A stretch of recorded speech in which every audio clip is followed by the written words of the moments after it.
wastahili kusujudiwa, wastahili Yesu kusujudiwa.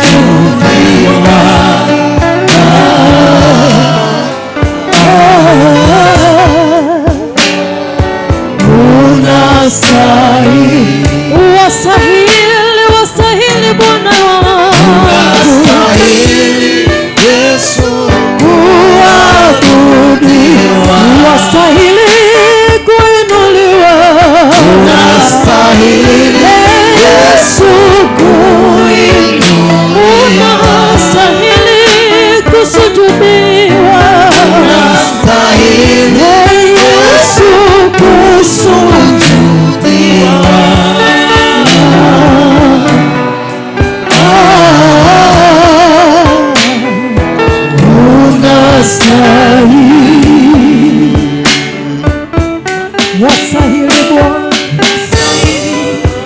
Wastahili Bwana,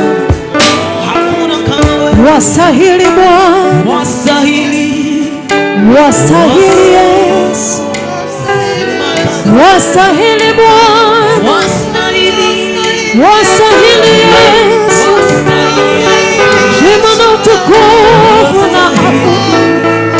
You are the Lord, you are the Lord, you are the Lord, you are the Lord, you are the Lord. But just live His word.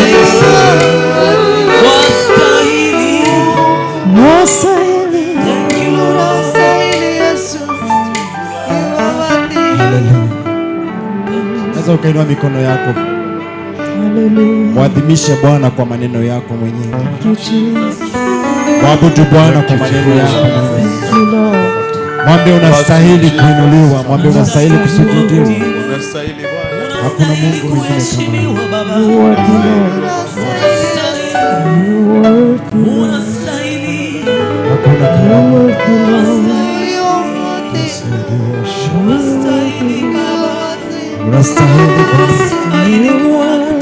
Unastahili utukufu na heshima. Unaweza ukampatia maneno mazuri, tumwambie Bwana unastahili.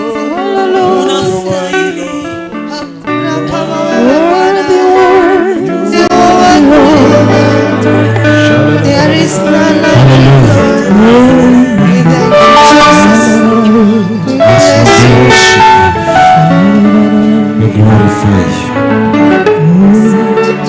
Hallelujah. Wangapi wako tayari kumsifu Mungu? Hallelujah.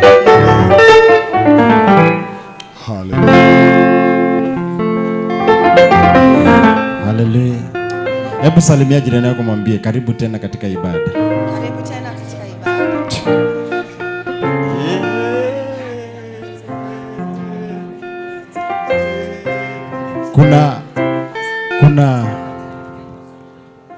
Kuna mimi napenda kujifunza vitu vipya. Bwana Yesu asifiwe. Kwa sababu hata nikikaa na hii nyimbo niwe naimba peke yangu haitanifaidi. Bwana Yesu asifiwe. Maandiko yanasema sifa ndizo chakula cha Mungu. Bwana Yesu asifiwe. Sasa mko tayari leo niwafunze wimbo mwingine mpya? Yes. Hebu geukia jirani yako mwambie ni aje? Na umuulize kama ako tayari. Are you ready? Kuna wimbo nataka tujifundishe, unasema ni wema wako Bwana, ni wema wako Yesu, si mimi, si akili zangu, ni wema wako Yesu. Hebu twende. Ni wema wako Yesu, ni wema wako Yesu, si mimi, si akili zangu, ni wema wako Yesu. Wanafunzi wazuri, ajipigie makofi wewe mwenyewe. Tunashika wimbo. Sasa huo wimbo unafaa ujue hivi, na kitu ulicho nacho sio cha kwako. Bwana Yesu asifiwe. Amen. Ukisema leo uishi kwa akili zako mwenyewe, utafika wapi? Hauwezi kufika mahali. Bwana Yesu asifiwe. Kwa hiyo ni wema wa Mungu tu. Ukiona leo umeamka unapumua, ni wema wa Mungu. Hakuna kitu umemlipa. Na hata hataki kitu kutoka kwako. Anachohitaji kutoka kwako ni sifa tu. Bwana Yesu asifiwe. Mko tayari kumsifu Bwana? Yes. Mwambie mwenzako nipe space. Nipe space. Na yule mwenye ameketi, isipokuwa hawa washosho wazee. Kama unaona kuna mtu hapo hajafikisha umri na ameketi, mwambie awache madharau. Acha madharau. Bwana Yesu asifiwe. Mwambie awache madharau. Alafu mwambie kitu kingine, mwambie tuheshimiane. Tuheshimiane. Bwana Yesu asifiwe. Haya, piga makofi yako.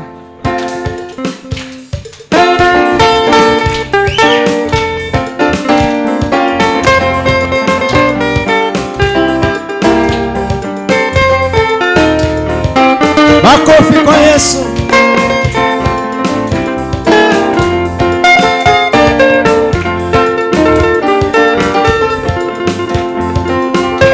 Makofi.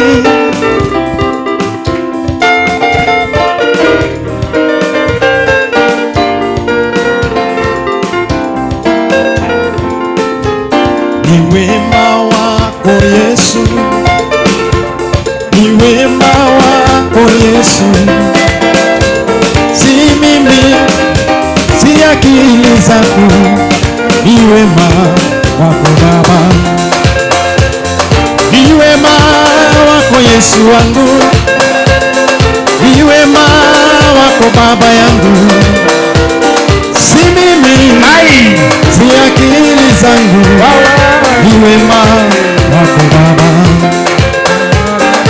Umenipa uhai leo, umenipa wokovu kwa bure, si mimi, si akili zangu, ni wema wako Baba.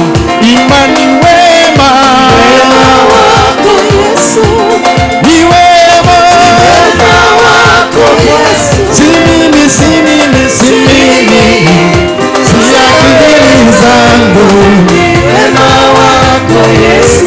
Imba kwa sauti, ni wema wako Yesu, ni wema wako Yesu, si mimi, si mimi, si mimi, si akili zangu, ni wema wako Yesu. Sema si wema wako Yesu, sema ni wema wako Yesu, si mimi, si mimi, akili zangu, ni wema wako Yesu, ni wema wako Baba yangu, ni wema wako Yesu wangu. Nikisema ni mimi Baba siwezi chochote, ni wema wako Baba. Umenipa miguu natembea, haleluya. Umenipa akili zinafanya kazi Mungu, haleluya. Si mimi, si akili zangu, ni wema wako Baba.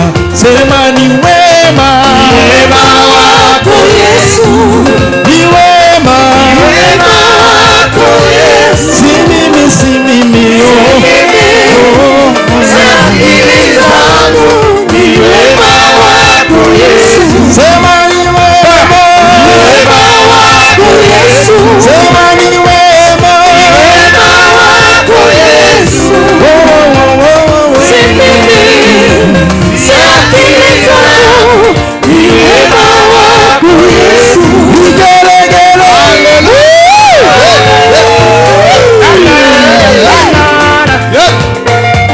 piga makofi yako na makofi ya juu, sisikii makofi jamani.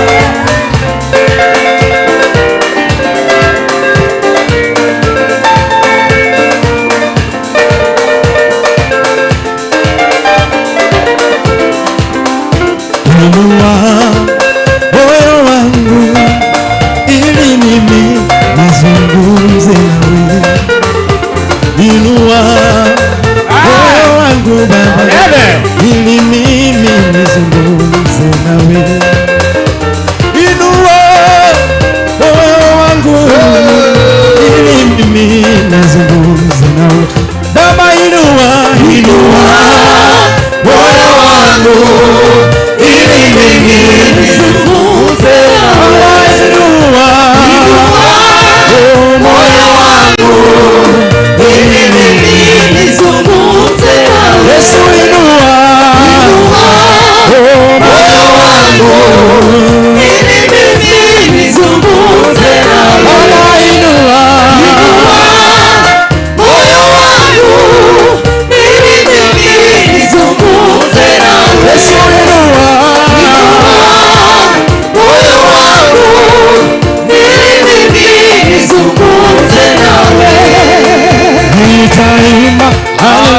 asubuhi, nitaimba haleluya mchana, nitaimba haleluya jioni, haleluya na hata usiku.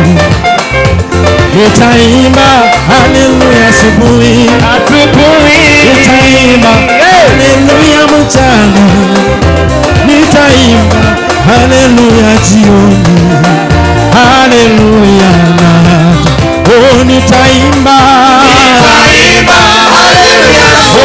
nitaimba haleluya, nitaimba haleluya,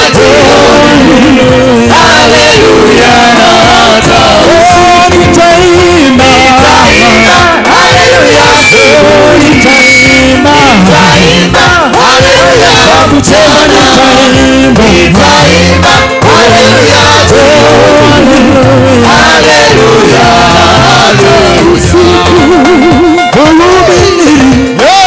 anasema kila jambo wakati wake wa kupanda na kuvuna, wa kucheka na kulia. Haleluya, ina wimbo wa kila wakati na kila majira, wimbo wa nyakati zote na majira yote, wimbo huo ni haleluya. Mhubiri anasema kila jambo na wakati wake wa kupanda na kuvuna, wa kucheka na kulia.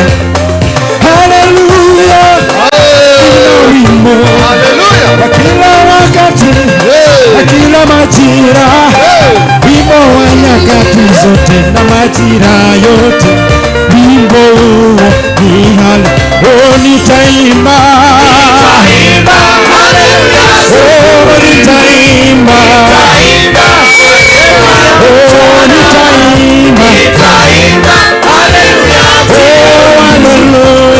haleluya, wakucheza nitaimba haleluya, nitaimba haleluya, nitaimba haleluya na hata usiku. Wakati wa furaha nitaimba, wakati wa huzuni nitaimba, wakati wa kucheka nitaimba, wakati wa kulia nao nitaimba. Haleluya, wimbo wa nyakati zote, haleluya, wimbo wa majira yote, haleluya, wimbo wa sifa shukrani. Ipo siri katika nitaimba haleluya, nitaimba haleluya, nitaimba haleluya, haleluya na hata usiku, nitaimba haleluya, nitaimba haleluya mchana, nitaimba haleluya jioni, haleluya na hata usiku, nitaimba haleluya, wakucheka nitaimba haleluya, wakuchana nitaimba haleluya jioni, haleluya na hata usiku. Nikufananishe haleluya, nikufananishe na nini Bwana, nikufananishe na nini Bwana, na kumbe wewe haufananishwi. Nikufananishe na nini Bwana, nikufananishe na kitu gani? Nimejua leo haufananishwi, nimejua Baba haufana. Nikufananishe na nini Bwana, nikufananishe na nini Bwana, nikufananishe na nini Bwana, nikufananishe na nini Bwana, nikufananishe na nini Bwana, nikufananishe na nini Bwana,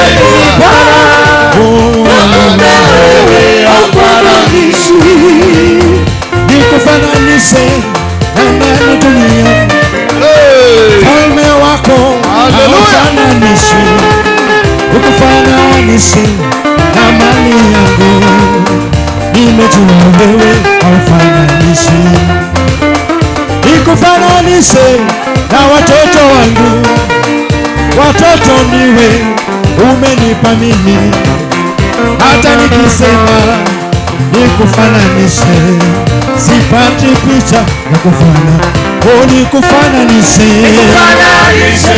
nini Bwana, nikufananishe na nini Bwana, nikufananishe na nini Bwana, nakupe wewe hafananishwi, nikufananishe na nini Bwana, Yesu, nikufananishe na nini Bwana, Yesu, nikufananishe na nini Bwana, nakupe wewe hafananishwi, nakupe wewe hafananishwi, nakupe wewe hafananishwi, nakupe wewe hafananishwi, nimejua leo, nakupe wewe hafananishwi, nimejua leo, nakupe wewe hafananishwi, nikufananishe na nini Bwana, nikufananishe na nini Bwana,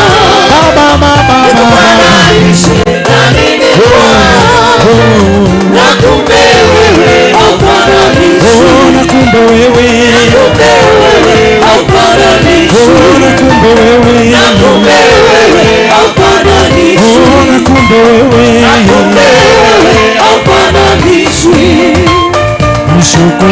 Mshukuruni Bwana, haleluya, kwa kuwa ni mwema, kwa maana fadhili zake ni za milele.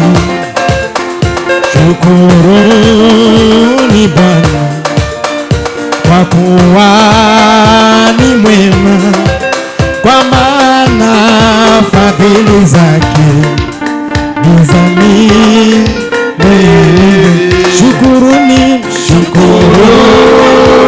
Bwana, kwa kuwa ni mwema, kwa maana fadhili zake ni za milele. Shukuruni Bwana, kwa kuwa ni mwema, kwa maana fadhili zake ni za milele. Shukuruni Bwana wa mabwana, fadhili zake za milele. Amefanya mambo makubwa, fadhili zake za milele. Mwezi na nyota usiku, fadhili zake za milele. Nyota litawale mchana, fadhili zake za milele. Jua litawale mchana, fadhili zake za milele. Shukuruni Bwana wa mabwana, fadhili zake za milele. Shukuruni Bwana wa mabwana, fadhili zake za milele. Shukuruni Bwana wa mabwana, fadhili zake za milele. Shukuruni Bwana wa mabwana, fadhili zake za milele.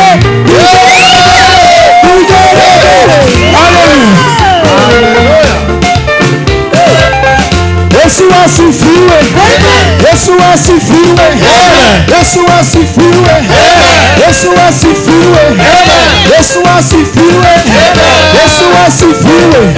Shetani akipita, shetani akipita, teke, shetani akipita,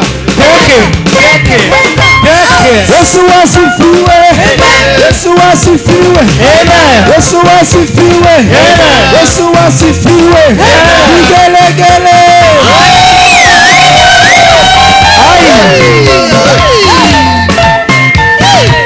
pigia Yesu makofi mazuri.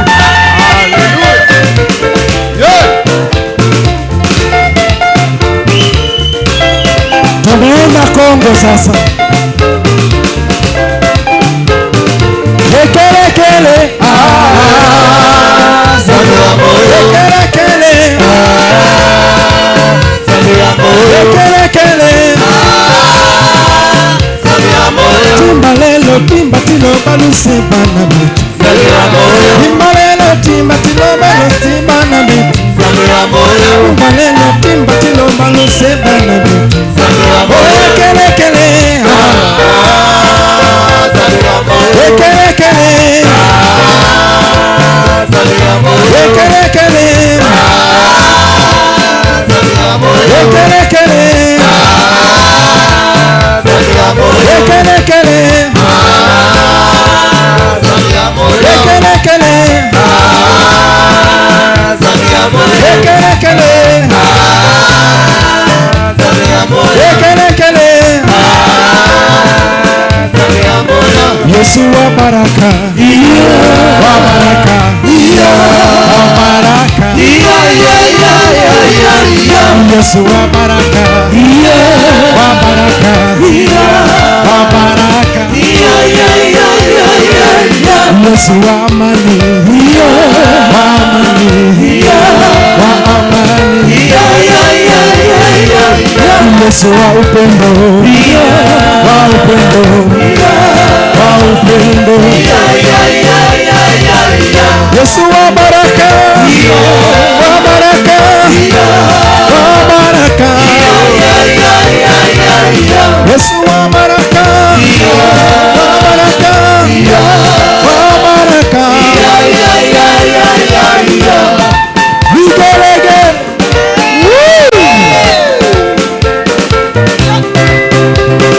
Kado isi basitoma. Mwaliwa kwa yodo asia maneka. Unigire unatora mwega joto. Edesi ona yodo akaruaku. Ye Emmanueli. Kado isi basitoma. Mwaliwa kwa yodo asia maneka.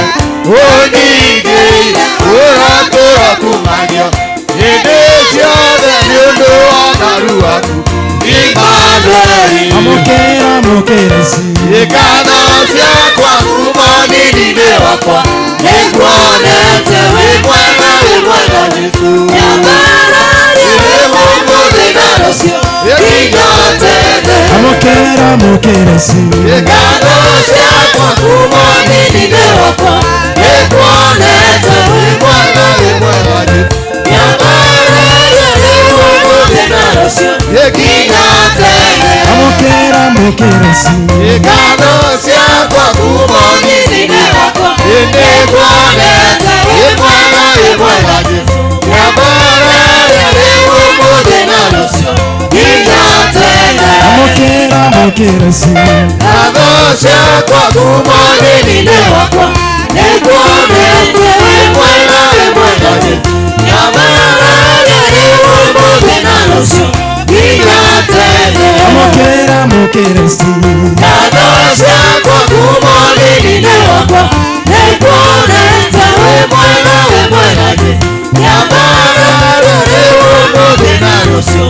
Inyatene. Gai wakwa ni munene. Gai wakwa ni munene.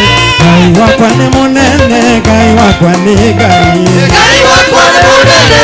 Gai wakwa ni munene. Gai wakwa ni munene. Gai wakwa ni gai. Gai wakwa ni munene. Gai wakwa ni munene. Gai wakwa ni munene. Gai wakwa ni gai. Gai wakwa ni munene. Gai wakwa ni munene. Gai wakwa ni munene. Gai wakwa ni gai. Haleluya. Gai wakwa ni munene. Gai wakwa ni munene. Gai wakwa ni gai. Gai wakwa ni munene. Gai wakwa ni munene. Gai wakwa ni munene. Gai wakwa ni gai. Haleluya. Bene alere yogobe. Bene alere yogobe. Bene alere yogobe. Bene alere yogobe. Bene alere yogobe.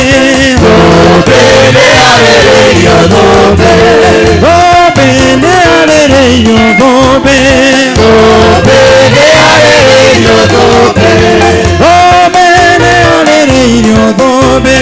Dhobe ni arĩrĩirio dhobe.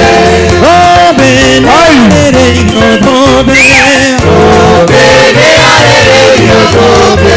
Dhobe atumia ni arĩrĩirio dhobe.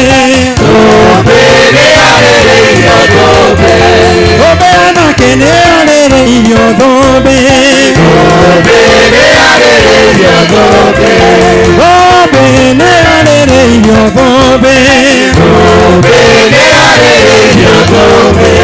Dhobe ni arĩrĩirio dhobe. Dhobe ni arĩrĩirio dhobe. Dhobe ni arĩrĩirio dhobe. Dhobe ni arĩrĩirio dhobe. Dhobe ni arĩrĩirio dhobe. Dhobe ni arĩrĩirio dhobe. Vigelegele.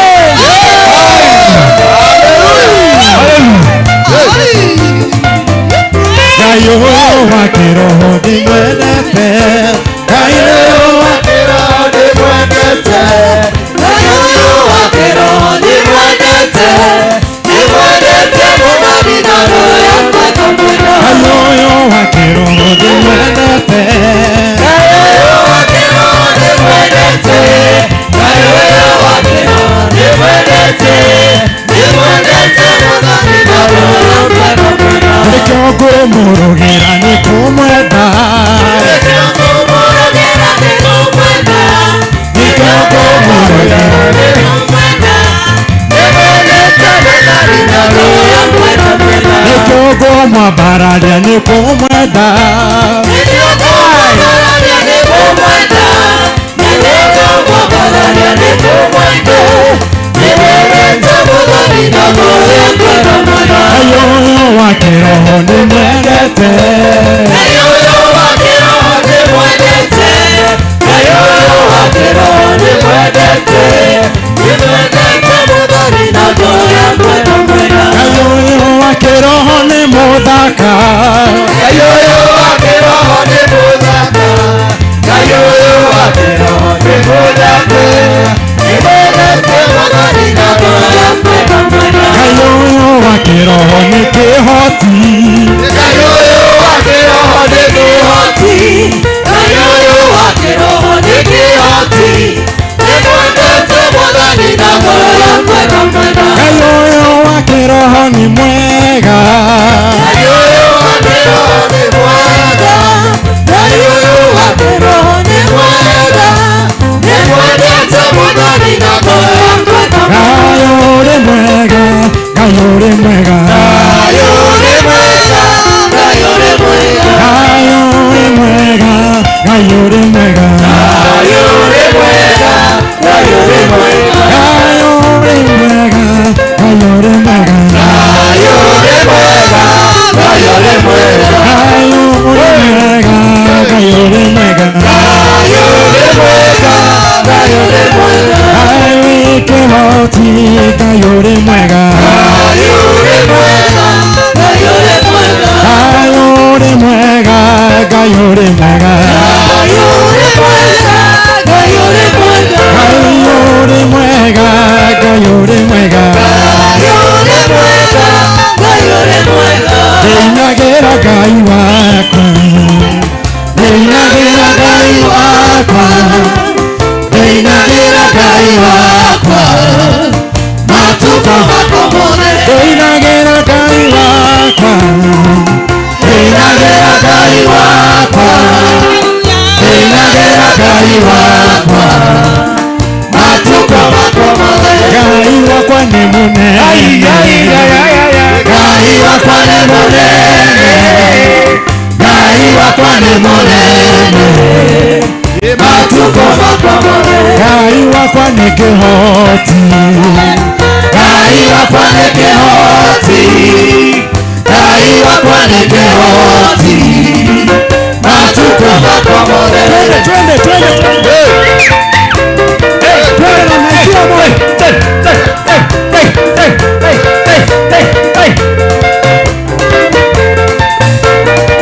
Twende hivi.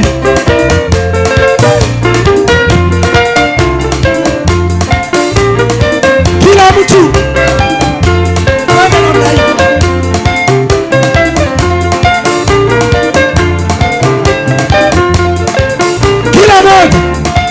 twende namna hii.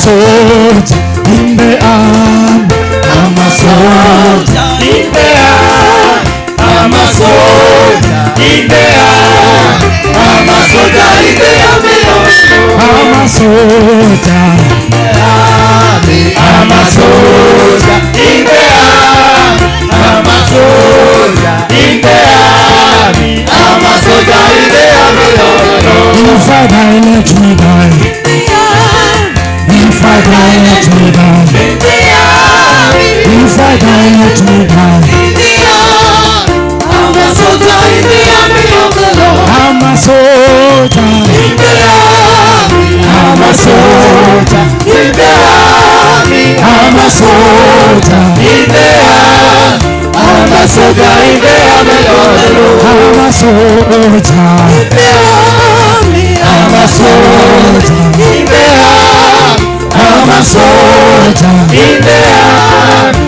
I'm a soldier in the army of the Lord. if I die let me die, In the army, if I die let me die, in the army, if I die let me die, in the army, I'm a soldier in the army of the Lord. I'm a soldier. In the army, I'm a soldier in the army, I'm a soldier in the army, I'm a soldier in the army of the Lord. I'm a soldier. In the army, I'm a soldier in the army, I'm a soldier in the army, I'm a soldier in the army of the Lord. I'm a soldier. In the army, I'm a soldier in the army, I'm a soldier in the army, I'm a soldier in the army of the Lord. If I die, let me die. In the army, If I die, let me die. in the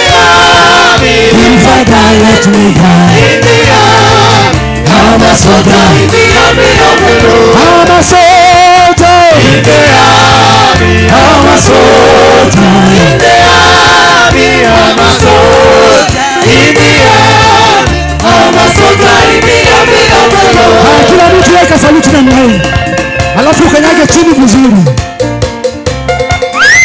Vigelegele.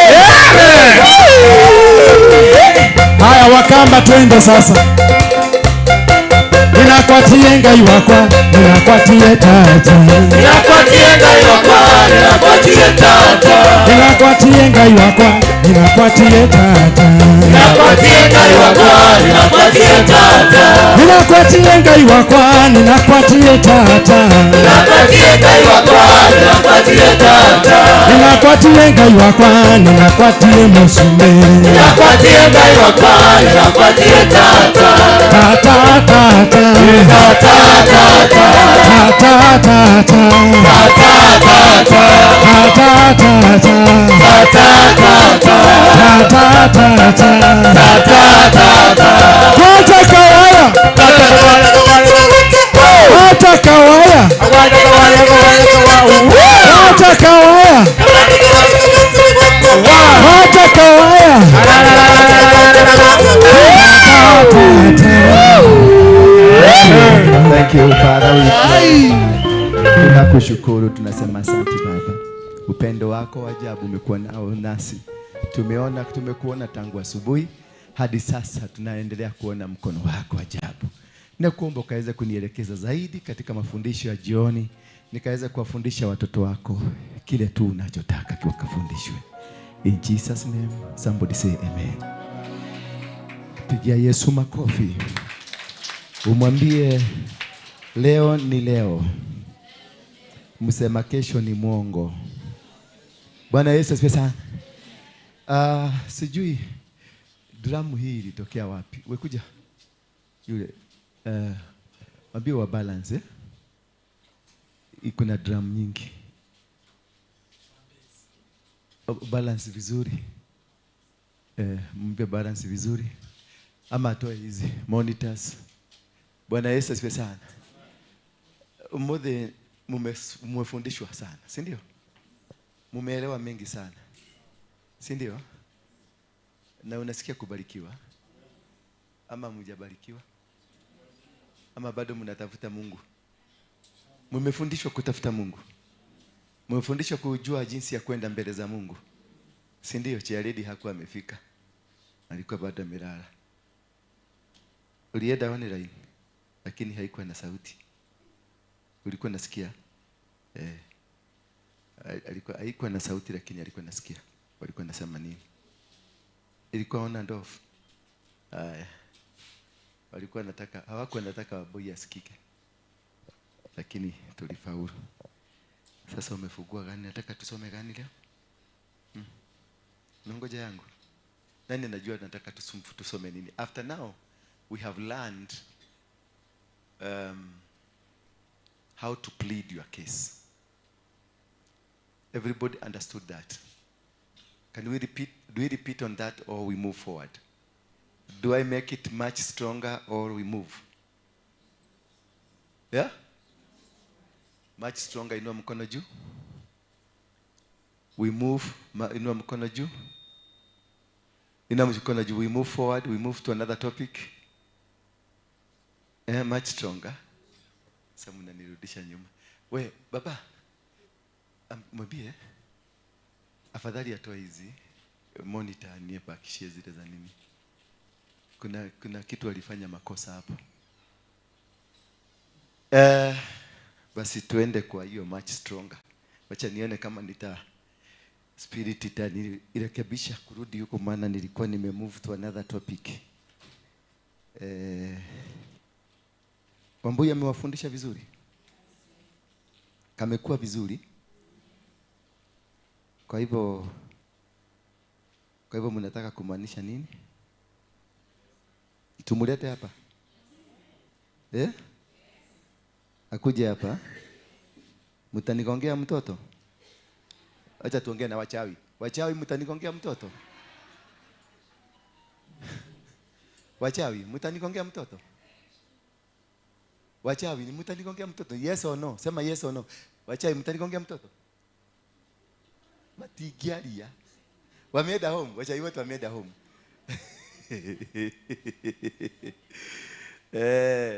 So Mungu ni mwema wakati wote. But let's go to it and get factual with the word of God, as we have learned about the pleading your case to God.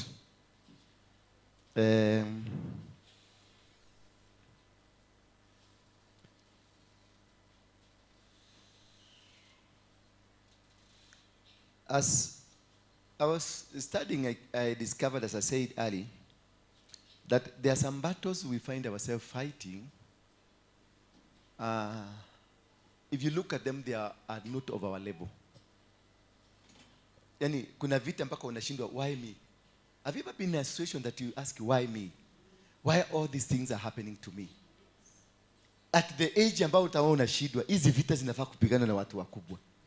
Venye wameniinukia, nilikuwa nataka kufungua kanisa. Venye wameniinukia, unakuta unainukiwa mpaka na wachungaji wa Uganda, mpaka wachungaji wa Tanzania wamekuinukia. Mpaka unajiuliza, why is this happening? Nevertheless. Walikuwa wamesema watakata matiti yako. Sasa imagine kama ungekuwa dole na nwale kironyodo ungethia ate ungehia na ate. Mpaka akasema nevertheless. Mutikoreka nyodo, kwenda kata nyodo yako. Bwana Yesu asifiwe sana. There are things that they happen to you as young as you are. Some battles you find people who are fighting you, they are not necessarily your class. There are people who are fighting you, nakuta, they are giants, but they are fighting you. There are things that will come around you. They are gigantic, they are powerful than you. They are stronger than you, but they are fighting you. Why is this happening? Because when you have a higher anointing, The demons that fight you, they don't fight you physically. They fight what is in you. They want to stop you from going there because they know your destiny is so big. Your destiny, you are going to become the president. You are going to become a minister. You are going to become a minister of the word. You are going to become a huge businessman. So what they do, they will fight you when you are young. When you are not strong to be able to hold it. That is the time they want to destroy you. Because they know when you reach there, you will destroy their kingdom.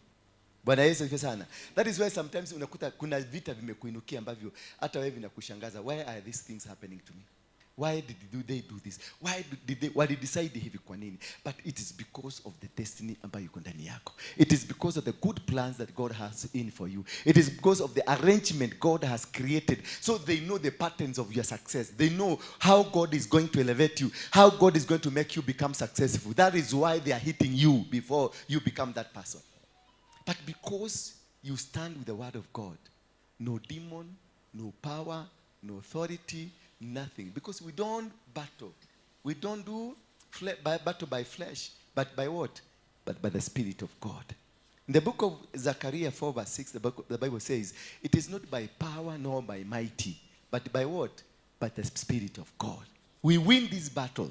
So once you are able to understand the Spirit of God in you, you are able to know seasons and the times, and you are able to conquer that which is unconquerable. Something that unbwagable, but you are able to bring it down. Bwana Yesu asifiwe sana. The people around you, you are able to defeat them. The people around you, you are able to win any battle against them. Not because you are powerful, not because you are special, not because you are educated, not because you have something very special, but because God is with you and God has alienated you from any wish of the devil to his own wishes. Because God has a plan, a very good plan for you. And this plan must succeed irrespective of the challenges of your life. This plan must succeed irrespective who says no. They don't care who says no. Because when God opens a door, God's door opens another door. Once the door has been opened, you are operating in an open heaven. The moment you operate in an open heaven, no challenge, nobody will be able to come against you. Things that were so difficult for you to find, things that were so difficult for you to be anywhere near, you find them, they are always near to you. When I started preaching this word of God, for me it was so difficult because I was watching kina Joe Austin, watching kina T.D. Jakes, watching kina T.B. Joshua, and I was wondering, how did they come to this level? How it happened? What did they do? I remember one day I was in a mountain and I was asking God, how did you bless T.D. Jakes? How did you bless Joe Austin? How did you bless T.B. Joshua? How did you bless Juanita Bynum? Nilikuwa naangalia naona, these people are mighty. Yani wako mbali. Only to come and discover I was just 1 meter away from them. It is that they were not special. It is only they stayed in the will of God. And God reminded me and told me, if you stay in my will, these people are not away from you. And when I got into the will of God, things started working. I found myself preaching. I went to a crusade, and the crusade was packed. The stadium was packed. That's the time I realized I can be like Juanita Bynum. I can be like Reinhard Bonke. I can be like Joe Austin. I can be like anybody in the world, because I never thought that God is so closer to me until I discovered God. Until you discover God, who God is, that is the time you will discover where he is positioned. Because your God is right away where you are. It's only that we don't know.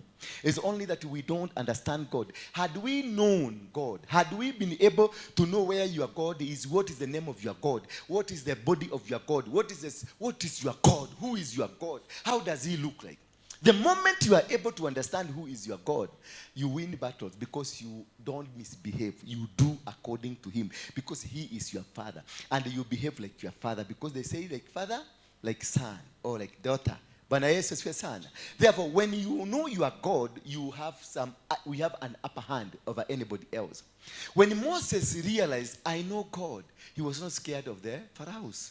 Because he lived with the pharaohs, and he knew pharaohs are the people that are intending to kill them. But when he discovered who he was able to conquer them, inside their own territory. He lived in the king that had suggested that he be killed. Bwana Yesu asifiwe sana. Can't you imagine this thing? When you have the anointing which is very high, you cause even many things to die, to happen. Remember, they had said that a 2-year child, any 2-year boy, to be killed. Why? Because of Moses. Any 2-year child boy to be killed because of Moses. Was it because of Moses, or was it because of what Moses was carrying? It was because of what Moses was carrying. Therefore, if you discover yourself, and if you discover how powerful you are, and when the family of Moses decided and knew that the boy that we have brought here on this world is not an ordinary boy, so we cannot be able to handle. They took the boy where he can be collected to the people who can be able to handle what they were carrying. Sometimes you release yourself to God so God can handle you, because you cannot be able to handle yourself. For what that is inside you is much stronger than how you think about yourself. You can look at your small body or big body or whatever that you are, whatever you think you are. But one thing I want to explain to you tonight is that you are more than what you think. And the day you discover that you are more than what you think, that is when you know to handle your battles. Because the battle you think they are existing, they are powerful, they are strong, they are not even existing. Hello? You have been fighting shadows, things that are not existing. And for sure, you've been running up and down, running helter-skelter, moving up and down, struggling all over, moving from one angle, from one corner to another corner, moving to another corner, moving to another corner, only to come and discover there was no battle. You are being just scared of something as a scarecrow. Bwana Yesu asifiwe sana. If we are able to understand this, if we are able to know this, then we are able to understand that we are more than conquerors. There is this man called Gideon. Gideon had prepared 32,000 men to go and fight the Midianites.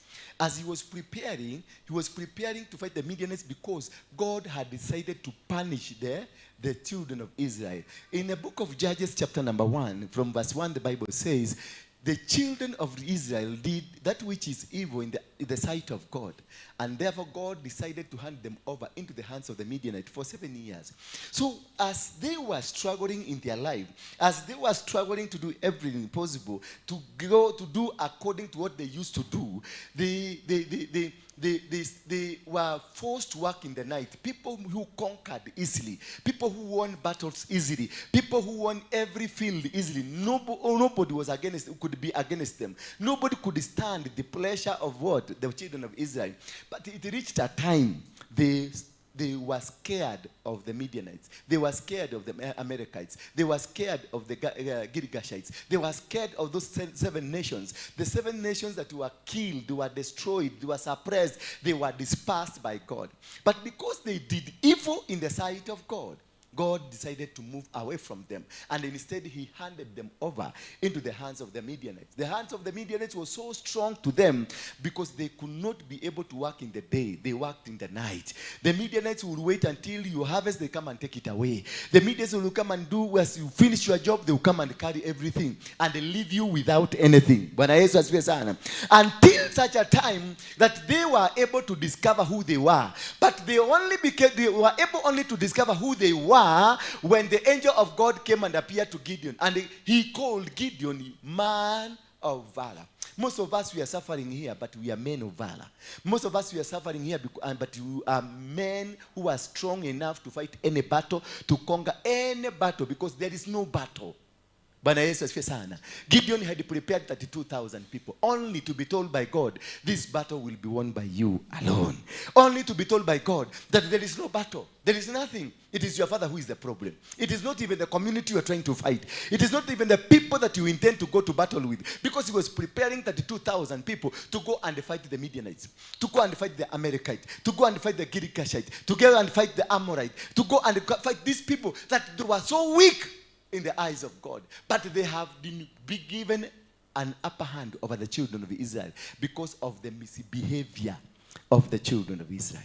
The misbehavior, whatever that happened, is because the father of Gideon decided to go and worship the idols and bring the idols into the worship of the children of Israel.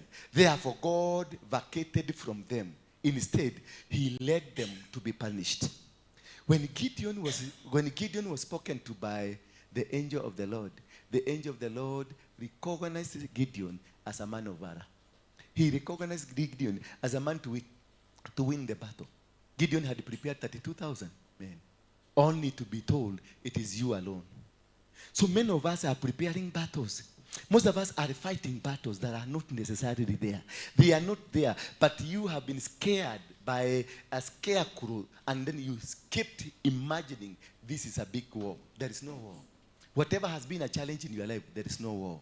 Once you are able to understand how to relate yourself with God, once you are able to understand how you walk with God, once you are able to understand what is your relationship with God, from there, anything that was a battle in your life gets out.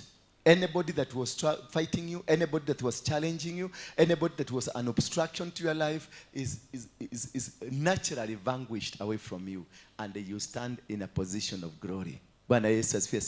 You stand in a position of winning battles after battles after battles, because it is no longer you, it is God. It is no longer in your capacity, it is God. Now, therefore, I want us to look in few verses of the Bible to understand how to plead. In the book of Nehemiah 6, Nehemiah 8, verse number 5. Media people, can you give me Nehemiah 8, verse number 5 to 6, so that we can move forward? I will give you in point form, because today from morning we have really studied this topic, because I really wanted us to move to the next level of the spiritual impact, the spiritual impartation. So, and because God has had us, now you are moving there. It is only a matter of perfecting and doing exactly what is supposed to be done, and so that we can be able to make it successful. Media, we need Nehemiah, the book of Nehemiah, chapter number 8, from verse 5 to 6. Are they there? Walienda?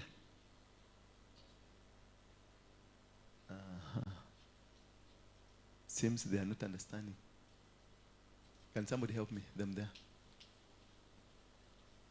I want us to study ways to plead your case. Ways to plead your case. We shall be looking at 6 ways to plead your case. Then we shall be looking at 6 ways to plead your case, and then we shall be looking at how to enter into the court of heaven. How do you enter into the case of Nehemiah chapter number 8, verse 5 and 6. And Ezra opened the book in the sight of all the people, for he was standing above all the people. And when he opened it, all the people stood up. When he opened the book, everybody stood up. Verse 6, please. And Ezra blessed the Lord, the great God. Then all the people answered, Amen, Amen, while lifting up their hands, and they bowed their heads and worshiped the Lord with their faces to the ground. They lifted their hands. Then they bowed down with their faces touching the ground. And as I was just thinking about this, I saw it is like somebody shortchanged us how to worship God. Because this is exactly what the Muslims do. For those who have been a Muslim like myself, that is the first thing they do. First of all, they will lift their hands this way. Then they will bring their hands this way. Then they will kneel down, and they their faces touch the ground, and they worship the Lord. We don't do that. So somebody somewhere did a shortchanging to remove us from the will and the plan of God. This is so important for you to understand. Even the angels and the angels and the 24 elders, they bow down as they worship God. You can't worship God when you are just facing at him like a karanga, jugu karanga. Umekauka kama jugu karanga, unakondoa macho kodo, unaangalia Mungu hivi. You need to have a style. There is a style of worshiping God. But this style was stripped away from us. This style was removed from us. Christians, they don't worship God. Muslims, they do worship God. Whatever God they worship, they respect him because they completely bow down. They completely face, and this is what the Bible is saying. Then all the people answered, Amen, Amen. We're lifting up their hands, and they bowed their heads and worshiped the Lord with their faces on the ground. That is the beginning of knowing God. The beginning of understanding the principles on how to go before God. Because the Ezra blessed the Lord, then the great God, you have to mention that he is the great God, the God of all gods, the God, the creator of the universe, the creator of the heavens and the earth, that God that created. There are many gods. And you'll be led to worship any other God because whoever brought this word to us, he never told us they are names that are not God, they are demonic. But for us, we have been told they are God. A name like Elohim. Elohim is not the name of God. Elohim emanates from Luciferic agenda. But in our worship, where the God, you are Elohim. So you keep worshiping the devil without understanding that you're worshiping the devil. Because whoever told you, whoever brought it to you, he never told you, he never separated you from what is God, who is God, his names, and how does he operate. That is point number one, to understand how to worship God. Because for you to be able to open the heavens, you must create an atmosphere that opens it. And to open the heavens, you must be totally submissive to God so that God can open the door for you. Therefore, ways to plead your case. Way number one, plead God's attributes. Plead for what? God's attributes. Yani, plead for God. What are attributes? Attributes. Are you understanding it? Plead God's attributes. Plead God.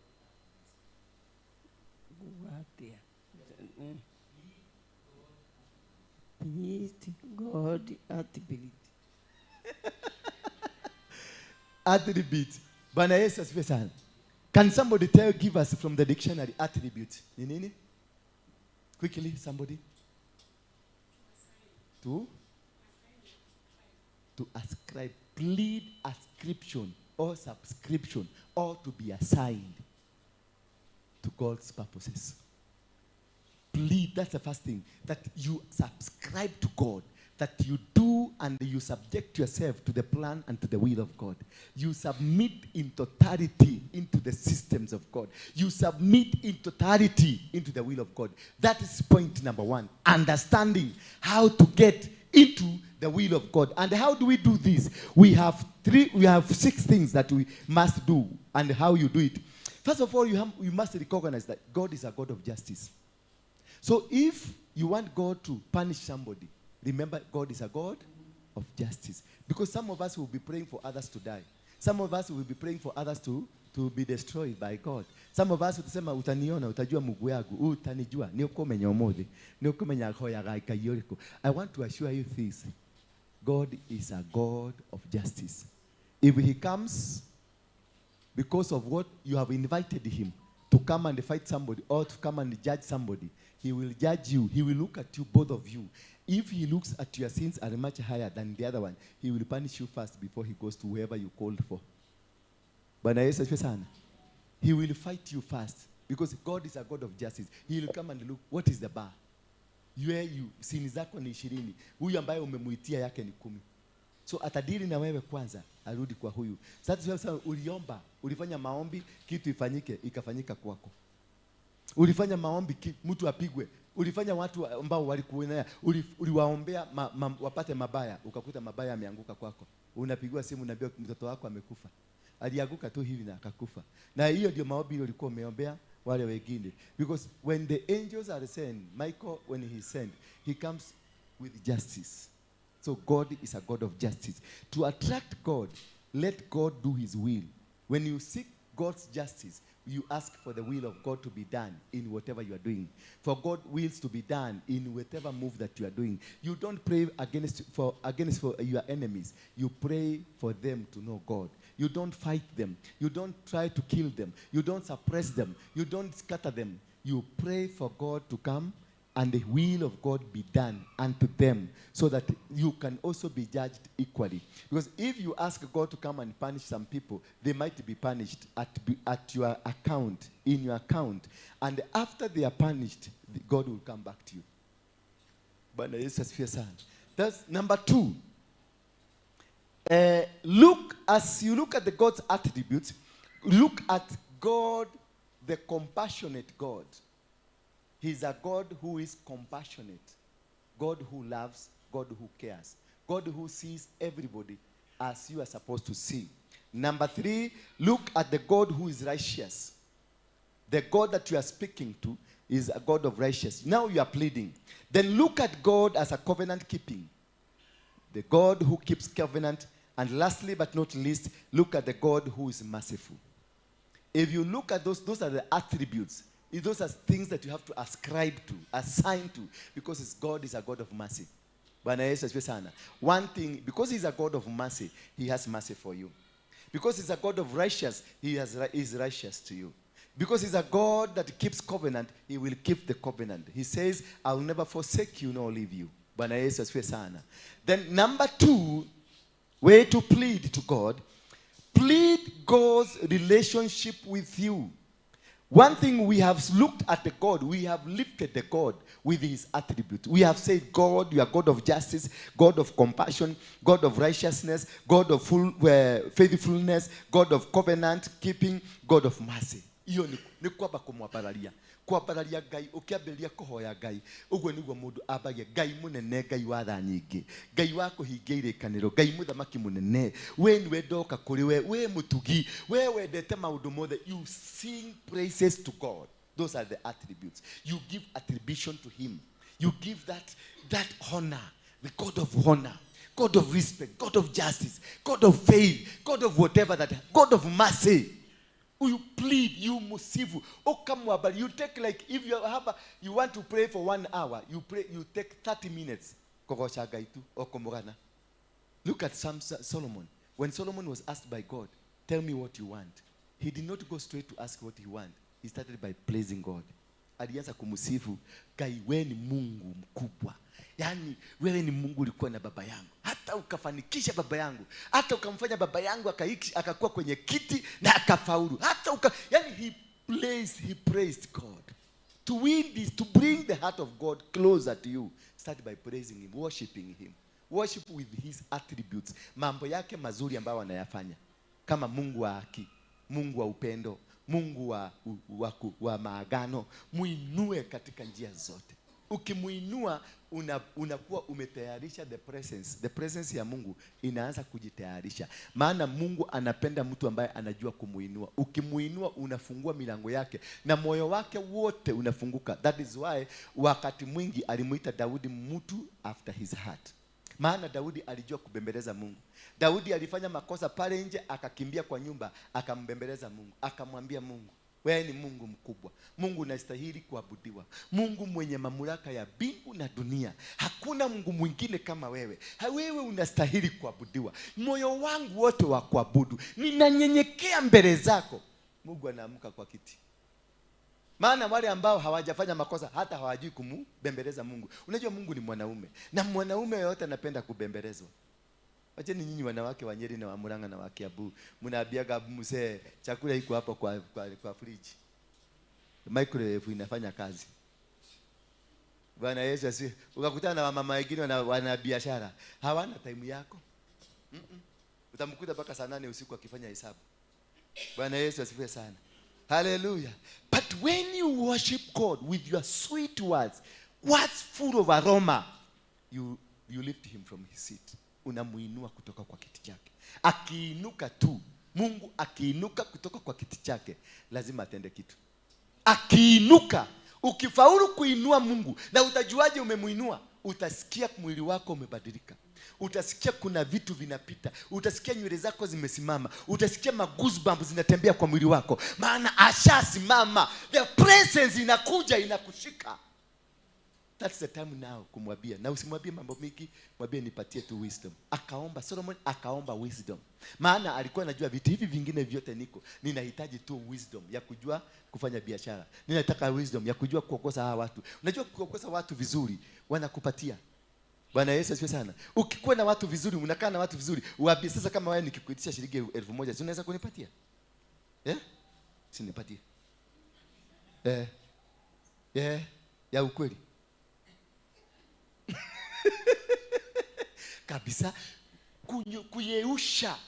kuyeyusha roho ya Mungu, the presence of God, the heart of God ndi ikubali. That is why David was able to win battles after battles, because he knew how to bring God.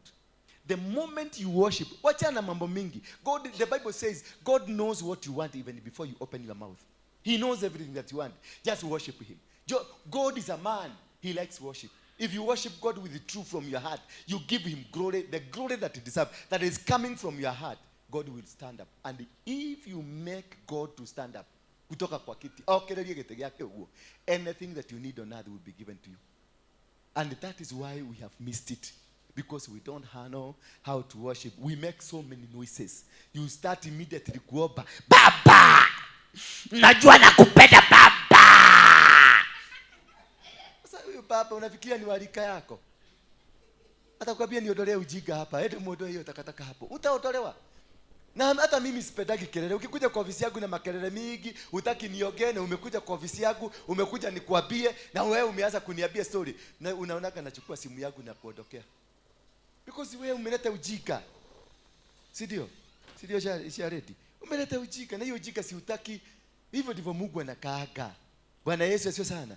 Kuja kwenda kwa Mungu umwabudu, maana ako na kila kitu ambacho unataka. Anataka tu ibada yako peke yake. Ibada ni kitu ya muhimu. That is why kanisa napendezwa sana kanisa inapofanya ibada. Ibada refu nzuri ya kumwabudu Mungu. Vingine vinajileta. Uponyaji unaponwa pole pole, hakuna kungangana, hakuna kungangana. Minyororo ambayo ilikuwa imekushika, ma strongholds zilikuwa zimekukamata, zote zinaondoka slowly but surely, na unajikuta uko free. Bata haukuwekelewa mkono. Hatuhitaji kuwekeleana mikono ya nini? Hatuhitaji kukuja nikuombea ati Baba wa mbinguni akukumbuke in the might. Sasa unatikisa kichwa ya mtu akienda nyumbani, kichwa kitamuuma. Na nitaji tutengeneze ibada. Ibada ikuwe strong, powerful. Ibada, presence ya Mungu ijae hapa. Mademoni zote zinaondoka. Ugonjwa ni demon, zinatoroka. Hazipeni mahali kuna ibada kali. Na ndio unaona wanapiganaga na hawa. Wako wapi, walienda wapi? Wale wanakaaga pale. Wanapiganaga na hawa sana. Kwa sababu wanategagwa. Na usherati mkubwa unakuanga wapi? Kwa hawa. Ndio wasilete ibada. Bwana Yesu, ndio shetani aende kwa Mungu kuwaakiza. Sema huyu si walilala tu na juzi hiyo timu ya praise and worship. Unajua huyo mwanaume yako hapo kimewaramba. Accusation mbinguni. Sasa hata wakikuja hapa waibe namna gani, nothing happens. Utakuta wanaimba but they are dry. So unakuta wakati wengine na bomoa hiyo kitu, kwa sababu nimeona kimekufa, badala ya kuendelea kukaa na maiti itatunukia. Bomoa, tukae bila nini? Bila ibada. Na mimi najua njia nyingi za kumuita Mungu. Nakuja naita Mungu na anashuka. Hello. Msituletee ati mtatutisha hapa na hiyo nini yenu, praise worship yenu. Tutakuondokea na praise worship na tuingie kwa kitu kingine na bado Mungu atashuka. Kwa sababu tunajua siri ya kukamata Mungu. Tunajua siri na kuunderstand siri ya kukamata Mungu, umulete hapa.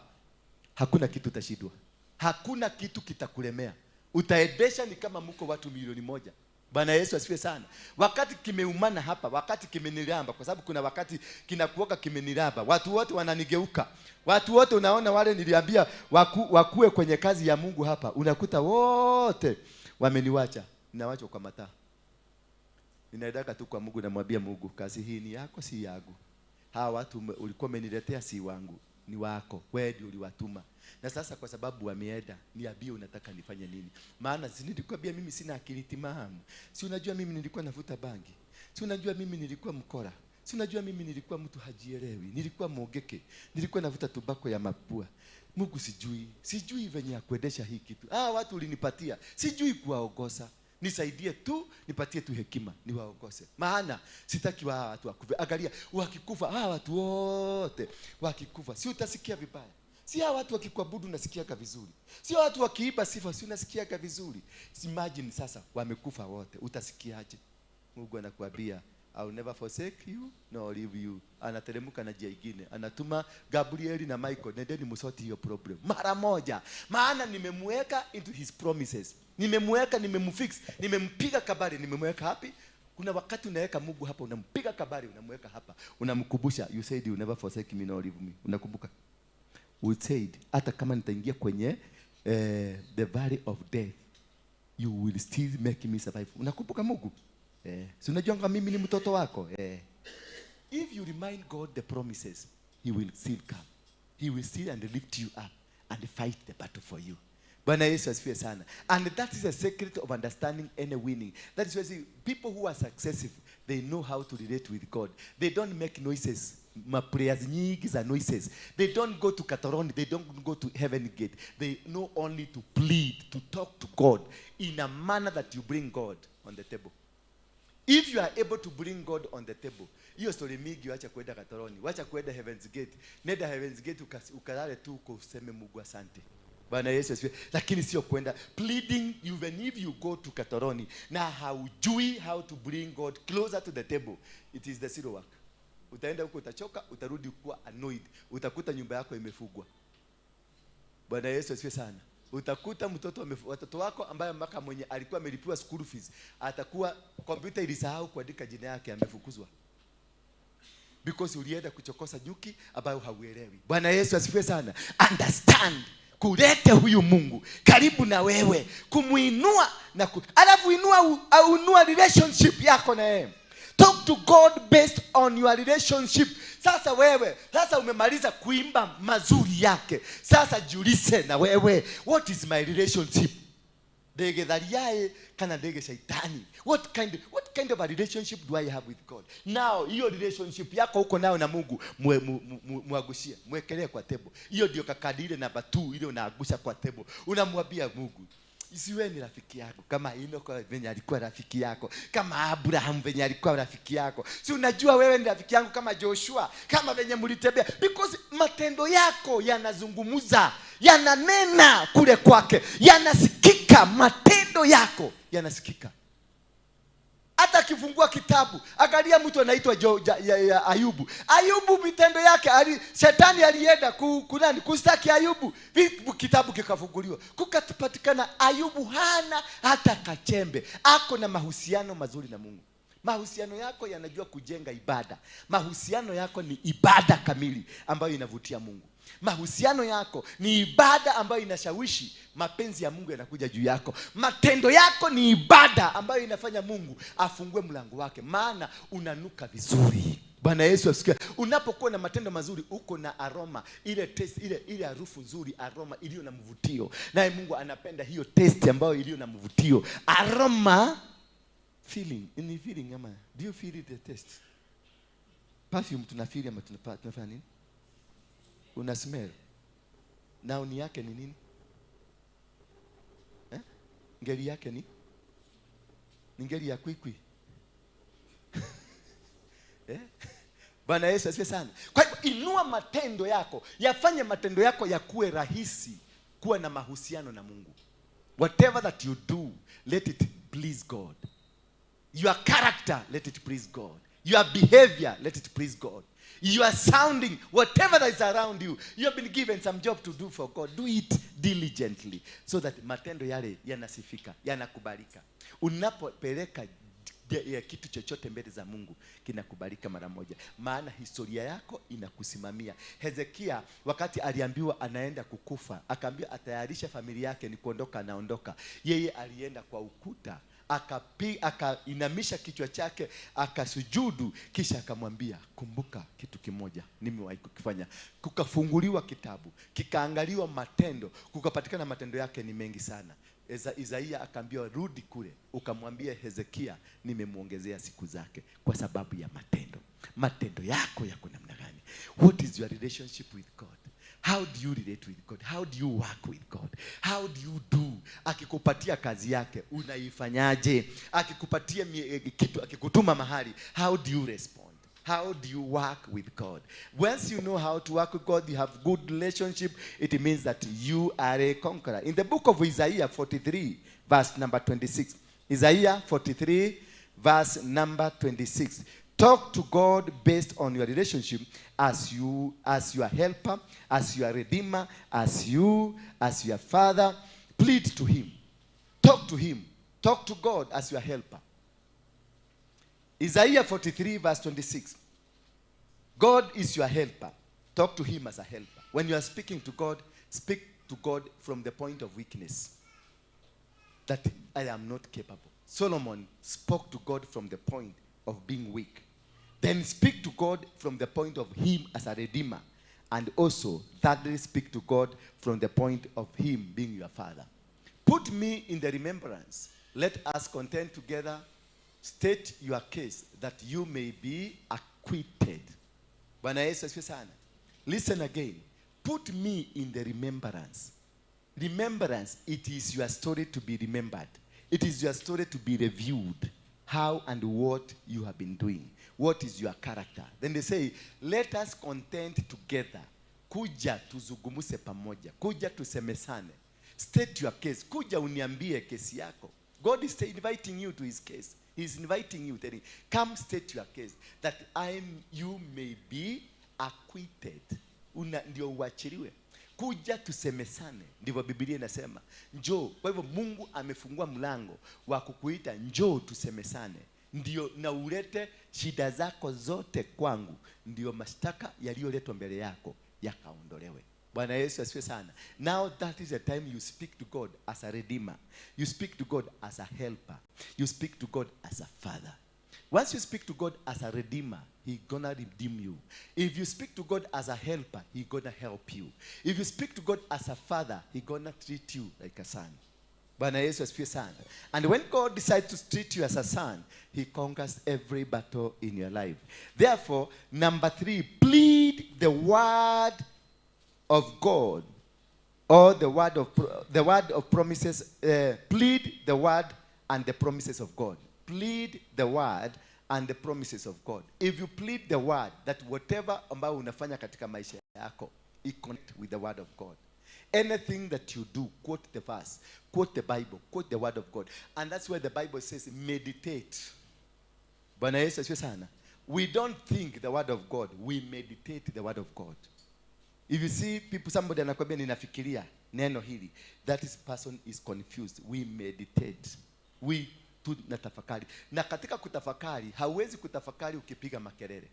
Hauwezi kupiga tafakari kama umeenda kule. Kazi yako ni kupiga ati wewe ni muombezi, unaomba kutoka asubuhi mpaka jioni, ni karama mamaze karama shete de boda rimozodo do bodina da baba shanda da majinde de deka rika baba bozaya dinaite de boza bebe zaga mama mzee kutoka asubuhi mpaka jioni. You are making noise. Just have 1 hour. Plead with God. Then have 11 hours listening to God. 1 hour is enough. Tell God everything that you want with 1 hour. Then now sit down. Go and listen. Take a book, a notebook. Go mahali hapako na makelele. Chini ya kivuli cha muti mahali nenda ukae. Jifungie kwa nyumba yako. 11 hours. Listen to what God is telling you. That is now being able to let God minister to you himself. Come to you. And then remind God of the promises. If you remind God of the promises that he has spoken to you, whatever he said that I will never forsake you nor leave you, God is a promise keeper. Bwana Yesu asifiwe sana. If you remind God of the promises that he has promised you, nothing will not be fulfilled. Mungu anaogopa kushindwa. Mungu hatakangi aibu ndogo ndogo. Hata kama umefanya makosa, atakusaidia, lakini atakuchapia mahali kwingine. Lakini kwa hiyo goli atakutoa kwa sababu umemkumbusha the promises. Ulimwambia, alikuambia I will never forsake you nor leave you. Even if you are going to be in the shadow of death, the valley of death, I'm going to rescue you. In the bed of sickness, I'm going to heal you. Umkumbushe hizo promises zote. Mungu ni Mungu hapendi aibu dogo dogo. Ni Mungu ambaye anasikia dhoni. Akisikia dhoni kwa sababu hatakagi kushindwa. Sasa ukimkumbusha Mungu the promises, God will respond. God will touch you. God will speak to you. Bwana Yesu asifiwe sana. He will do something that you'll be shocked, and it will shock many people. And that's why so many people wicked, you think are wicked people, they know how to remind God. And once they remind God, God performs something unto their life. Na wewe mzuri unakaaga ukishida. Yaani mtu kama huyu anaweza kubarikiwa. Huyo si Mungu, ni shetani. Si shetani, ni Mungu. Lakini huyu mtu anajua kwenda mbele za Mungu. Anajua kwenda kuzungumza na Mungu. Anajua kunena na Mungu. Ndio kwa maana wako na ushindi kuliko sisi ambao tunaitwa. Na ndio maana Yesu aliwaambia in the book of Matthew, aliwaambia he was telling these guys about a case of a manager. And this manager ambaye alikuwa mfanyikazi, but the manager sometimes akafanya kazi yake ikafeli, na wakati ilifeli tajiri akakuja kutaka kumfuta kazi, naye huyu manager akaenda, wale walikuwa wamemsaki wakaenda akazungumza nao, akawaongezea vitu ambavyo havikuwa. Kwa hivyo yeye manager na wale waliomstaki wakajipata kwenye shida. Bwana Yesu asifiwe sana. Yesu alikuwa anataka kufundisha hawa watu ya kwamba sisi watu wa Mungu hatuna maarifa mengi kuliko watu wa dunia. Na maana alikuwa anawaambia, sikilizaneni na wao, fanyeni kazi na wao, maana wako na akili nyingi kuwaliko, wako na maarifa, wako na mipango mingi mizuri kuwaliko. Angalia ujiulize, wale watu wanapangiaga Raila mikutano, wanakuanga ni watu wa makanisa. Ni watu ambao wanakuanga, mmoja anaweza kuwa ana fellowship kanisa hii, mwingine ana fellowship kanisa hili, lakini ni supporter wa Raila. Bwana Yesu asifiwe sana. Ama ni supporter wa Ruto. Ukikuta venye wanapagia Ruto mikutano, wanapagia Gachagua mikutano, urudi mulete kanisani, umwambie pagia kanisa, hawezi kupaga. Kwa nini? Kwa sababu ameshirikiana na watu wa dunia, na watu wa dunia wako na maarifa kuliko watu wa nini? Wa Mungu. Bwana Yesu asifiwe sana. Maana wale wanajua kumanuva, wale wanajua kufanya vitu mingi. Kwa hivyo wewe kama mtu ameokoka, pia na wewe jumuika pamoja, wacha kujiisolate na wale watu. Wacha kusema ni digenyitana na adwa sio. Digenyitana acha madu usharuta wira wake Kenya buru wale ni digenyitana nake. Wewe mudumu kegu muno. Nikio matu aliro ko adole mari igwe muri igwe metagwa Ananaki ni andu mari oge, andu metagwa Enken ni andu mari oge, ni andu mena wisdom, ni andu mena hakiri. Just ebu niambie Bill Gates anasubua dunia mzima.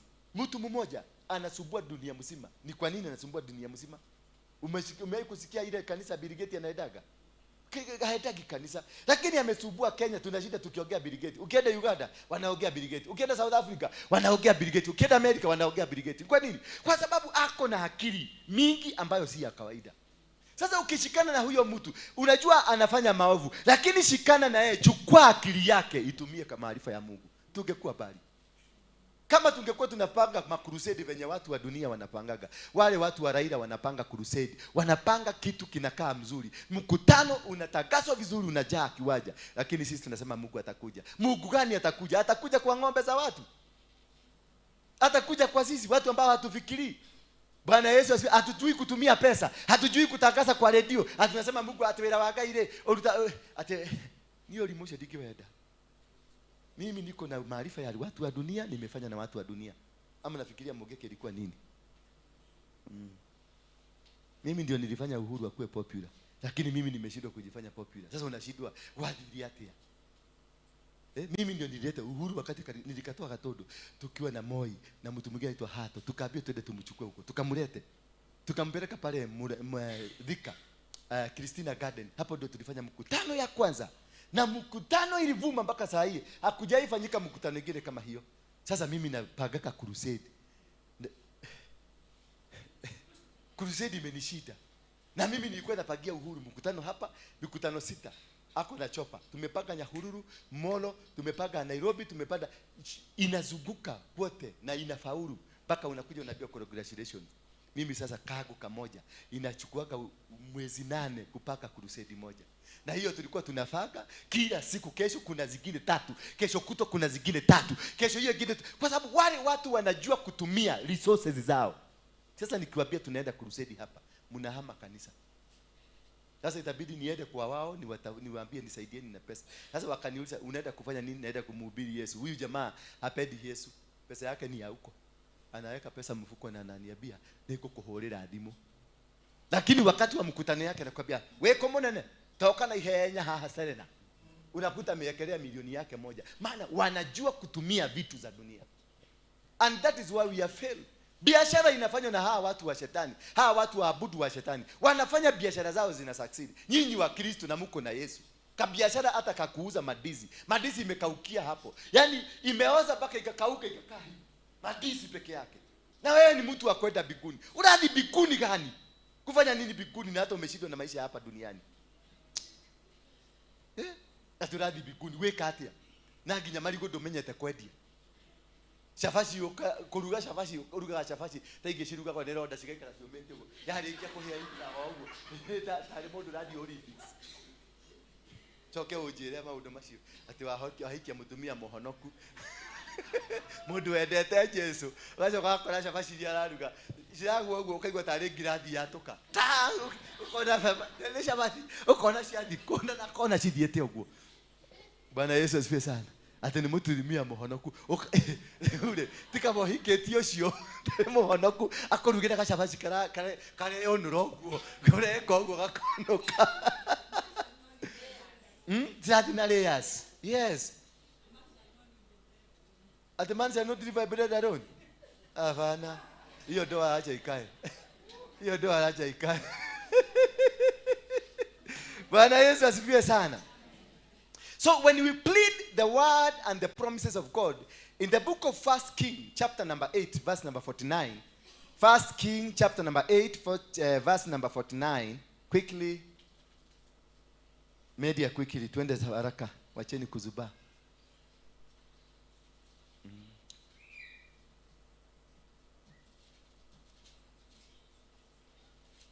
Aya Maria kwa kweli.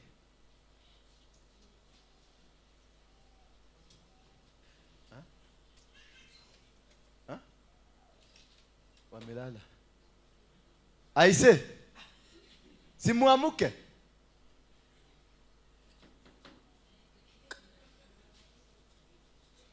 Wamefunga mpaka gate. I hope tuko sawa huko. Then here in heaven, in your dwelling place, their prayer and their supplication and maintain their course.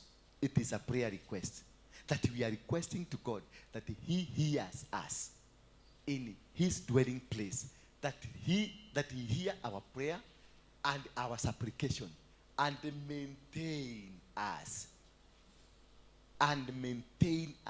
in the course of heaven, maintain us in the systems of heaven, that we seek also not only to be heard but also to be sustained in the processes of God, because you can be heard but you can be heard once and that is all. But we seek to be heard in continuity, that whatever we'll be doing, God will be hearing us every single time. He'll be remembering us just the way He remembers the generation that is from Abraham. In number 4, the plead, and we are in the pleads. Number 4, plead the blood of Jesus. Plead what? The blood of Jesus. In every single time as you're doing your prayers, plead the blood of Jesus. In the book of Hebrews chapter number 9, verse 12, verse 5 and verse 12. Verse 5 and verse 4. You get us 5 that first and then you get us verse 12. Hebrews chapter number 9. Quickly.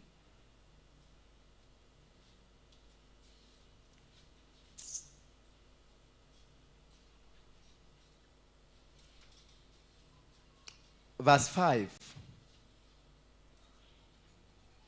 Who is there? Nani yako huko? Ni Anne. Najua Anne analalanga mchana. And above it were the cherubim of glory overshadowing the mercy seat. You see, listen here now. That and above it were the cherubim of glory overshadowing the seat of mercy, the mercy of seat. Of these things we cannot now speak in details. Verse number 12.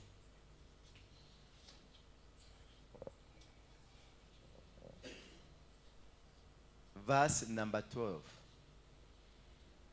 Dan, can you read that? Verse number 12. Not with the blood of goats and calves, but with His own blood, He entered the most holy place once for all, having obtained eternal redemption. That the case, there is a blood that is pleading for your cause, that is fighting and defending you. So when you plead the blood of Jesus, it is a cause for you to win battles. It is a cause for you to do what? To conquer battles from one level to another.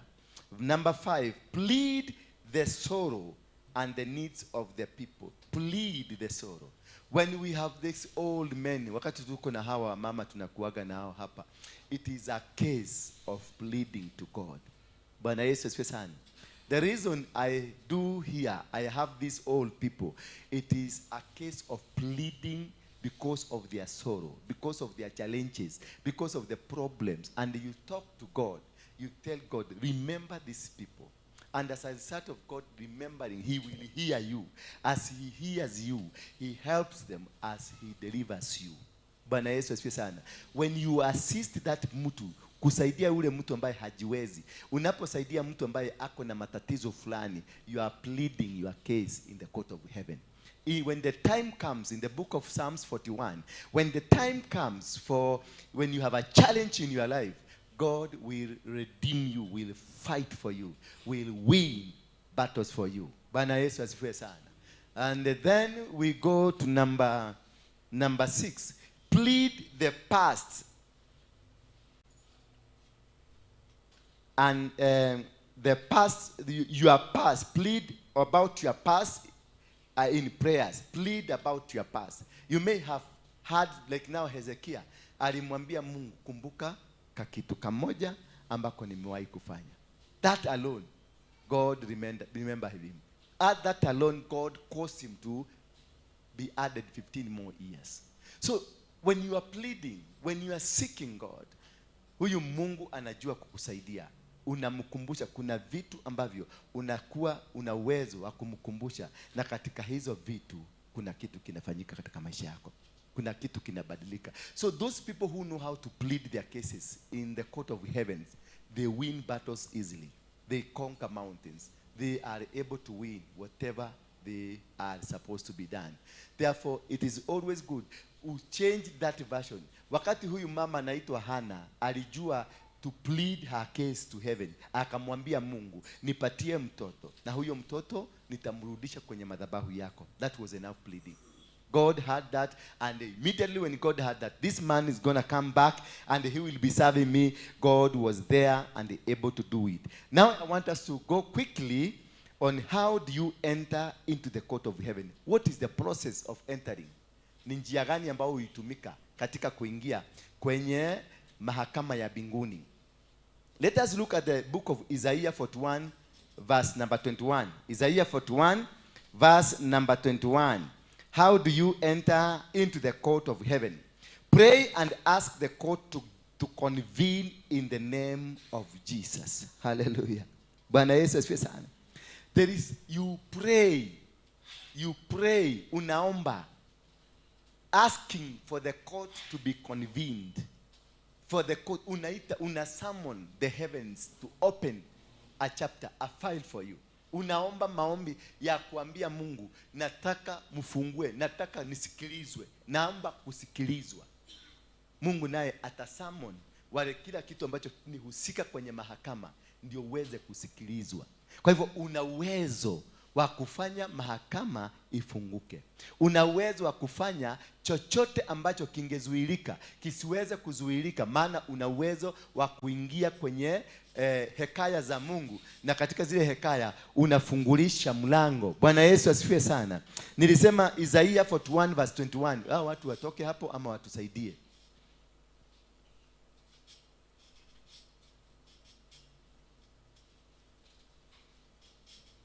Present your case. Say to the Lord, bring forth your strong reason, says the King of Jacob. Bring forth your strong reasons. Lete rehema weketa kwate strong reasons. Itomi rehe itomisi yako. Mahitaji yako yalete. Kwa hivyo ukipresent mahitaji yako, faili inafunguliwa. Na ikifunguliwa, koti inasikilizwa. Bwana Yesu asifiwe sana. Kwa hivyo lete reasons. Lazima upresent reason ambazo zitafanya faili ifunguliwe. Lete reasons ziko na akili, sio kwenda kusema unajua baba, sina mke, ninaomba unipatie mke. Hiyo sio reason. Sio reason. Tengeneza reasons mzuri ambazo zitafanya bingu ifunguliwe na koti iweze kufunguliwa. Have faith in the name of Jesus. As I step into the tuangalie vitu vingine, tutoke hapo sasa, tuangalie keys to maintain the court of heaven. Tumeona how to enter. You can go and summon and speak to God so that he can summon the court to be opened.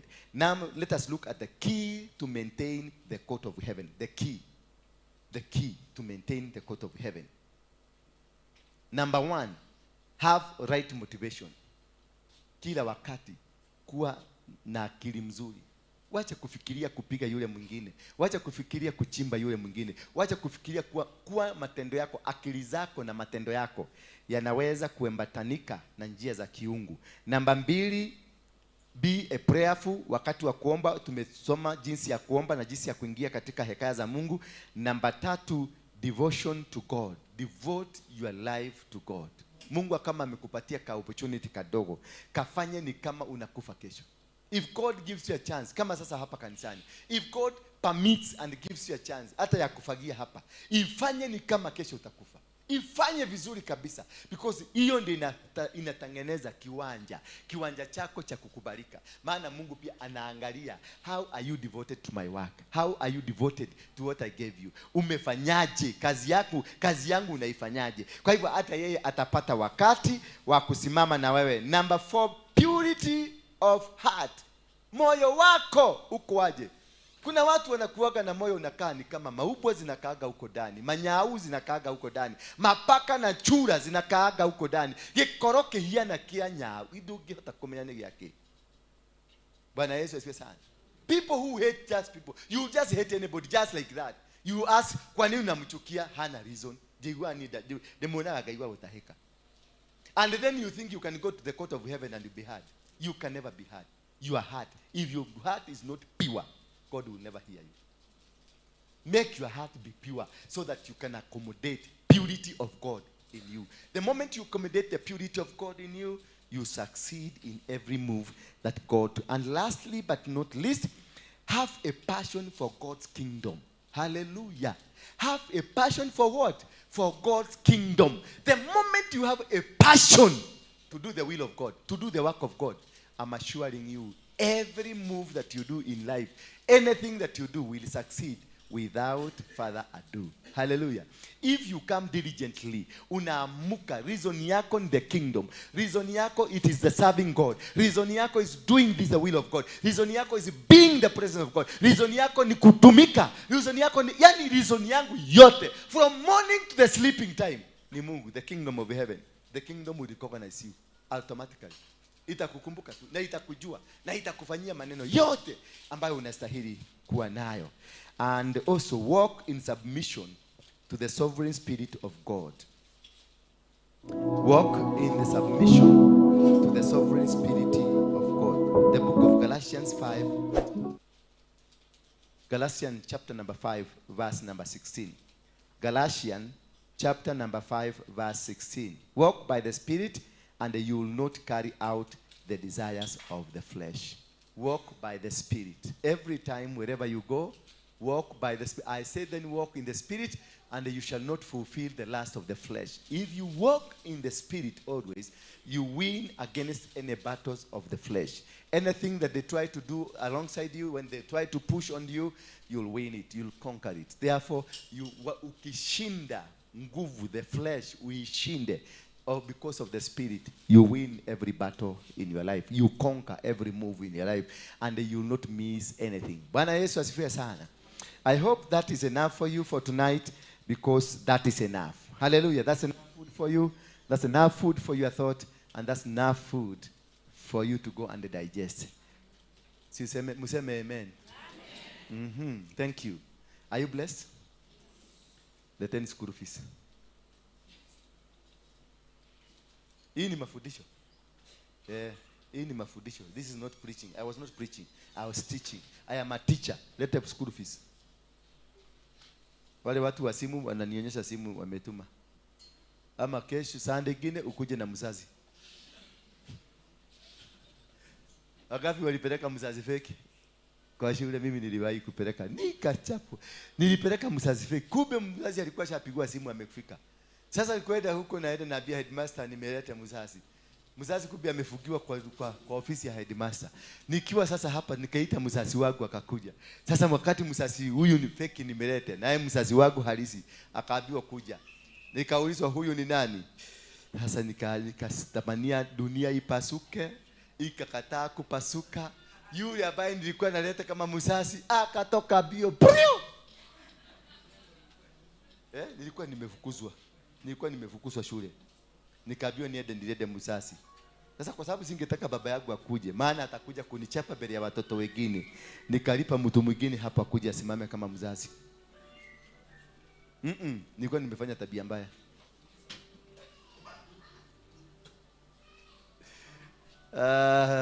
Oh my God. Thank you.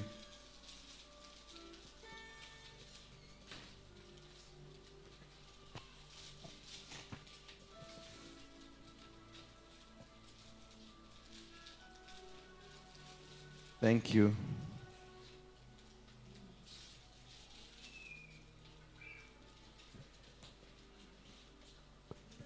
Tusimame tu kwa miguu yetu. Leteni sadaka zenu. Kama huyu unaona ameleta title 2 kama sadaka. Ni kuserve the kingdom. Umeona? Sasa wewe umekauka hapo na ka50 kako. Huyu ameleta title. Bwana Yesu asifiwe sana. At you are serving the kingdom. And then huyu ameleta nini? Shamba. Aigerera haha. Naye hao magaleta hao na ka50 kako. Ushoke ujira huyu kani mwo shindana nake. Huyu amwezi kushindana na yeye. Ako mbele yako. Bwana Yesu asifiwe sana. Simusimame, sasa unaniangalia na macho ya huruma. Huyu aje yule katageke kamwe kau kataito kau kamwe. Kaire tugakwa. Jaria jira gotware. Togothie. Niko gutwara rucio.